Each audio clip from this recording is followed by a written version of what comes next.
કચ્છના સીમાડે આવેલા શિકારપુર વિસ્તારમાં બનાસનું પાણી છોડાતા ભારે નુકસાન થયું છે। અંદાજિત 40 કારખાના તૂટી ગયા છે, જેના કારણે કરોડોનું નુકસાન થવાની સંભાવના છે।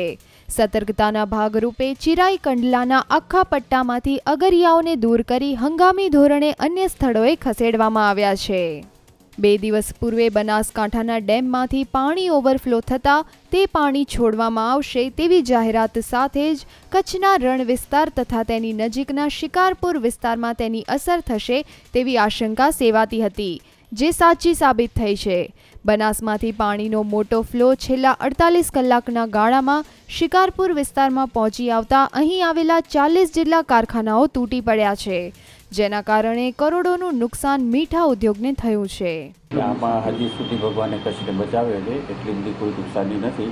પણ હમણાં કાલે કંઈક પાણી જે બનારસના આવ્યા છે ત્યાં શિકારપુરના કારખાના જે છે એમાં કહે છે 25-30 કારખાનામાં પાણી આવી ગયું છે અને પારા ધોવાઈ ગયા છે, તો એ નુકસાની સાચી છે।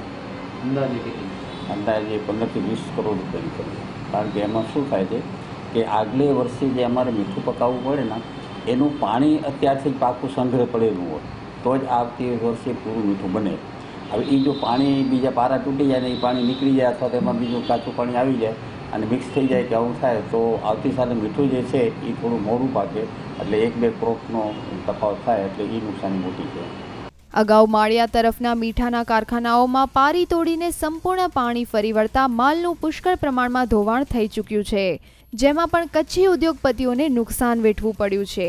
ત્યારે પાણીના વહેણ કચ્છમાં ઘૂસી આવતા હવે વધુ નુકસાનનો સામનો મીઠા ઉદ્યોગ કરી રહ્યું છે।